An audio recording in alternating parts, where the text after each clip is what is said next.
Gianluca Tertaro wrote, "What the fuck is wrong with people? How do you not realize that Star Wars is a fictional work of George Lucas? This is why religion needs to be outlawed entirely." Of course, I would like to point out that this is also why people need to go back to school.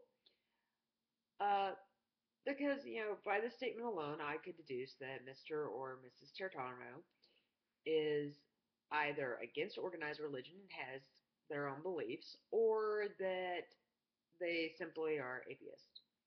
In either of these cases, I would like to believe that they have a strong respect for the concept of being able to think for oneself through the application of at least the first two steps in the scientific method: asking a question and then researching what is available on the subject before moving forward.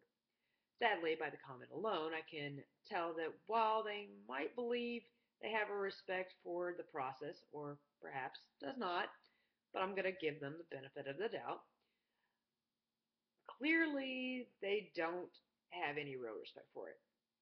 And the answer is in how they responded to my video on, I think it was like Jediism history.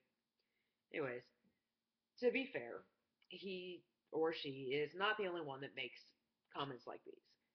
Just happened to be the latest one around a time that I simply could not figure out what to do a video on. So, many others approach the Jedi community under the impression that we place Star Wars on a much higher pedestal than we actually do. George Lucas wrote an inspiring piece, but he's not the only one that inspires the world through his works. Creators of stories like Avatar, which was probably just a remake of Pocahontas, but whatever.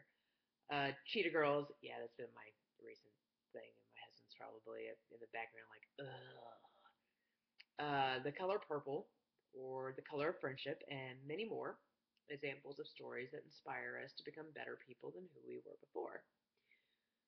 And that's what we as Jedi need to help people understand, that inspiration does not mean worship. The difference between us and many other religions before our own, and possibly even ones that spring up after ours, is that we have the unique position of not only knowing our beliefs came from a work of fiction, but that the ideas and concepts laid out by this popular franchise are concepts that today have tangible results. We're not talking about force powers here. We're talking about living in a real world as real people willing to take on a problem that the world faces and working to reduce that problem. Consider for a moment what you think of when you think of Jedi Knights as a whole. What's your first thoughts? If the majority of those are force powers, then you failed the first test. Force powers are a part of the equation, sort of. Uh, Depends on how you define force powers. Yeah, I did like a whole 15 episode series on it, and I've gone over it little by little here and there. I'm not going over it for this. So, anyways, they're part of the equation, but they are the most minuscule of the equation. There are plenty of Force users in the Star Wars universe throughout history in the real world. Those that were naturally in tune with the spiritual realm were considered to be wise men or women, depending on your culture, capable of helping the said culture shape the future by their wisdom and aid that they could provide to the group. Like liken that to the Star Wars franchise, and what you have is an entire team of spiritual leaders forging a new way into the future. One of the things that's great about Star Wars, however, is that the Jedi are a collection of different religious backgrounds. That is to say, there are Jedi that are sent to their home world and learn about the culture and spiritual beliefs they were born into, but didn't really get a chance to really be a part of. Um, and they bring that wisdom back to the collective Jedi experience. The idea being you can learn something from everyone. To the Jedi community as a whole, the movies are a good starting point to get inspired to help others on a massive scale. But once you are in, the moment you decide that being a Jedi is important, the movies are simply a form of entertainment. Yoda Luke, Obi-Wan, Mace Windu, or any other number of characters from the Star Wars universe will forever remain just that, characters in a story.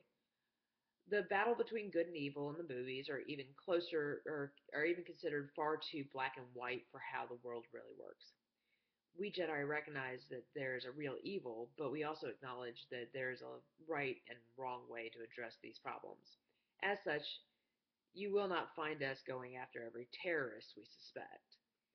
Instead, if that is the call we are called to answer, and not all of us are, there are very, very few that do, um, we might seek another avenue of approach. Work to convince the people on the lower end of the totem pole that there are other ways to contribute meaningfully to the world without causing destruction, as one example. Wisdom, competence, and objective. These are the watchwords of a Jedi. So, for those of you that judge books by their cover, or in our case, name, it is my hope that you will consider and adopt these three watchwords into your own life, even if you do not become a Jedi, and awaken the night within.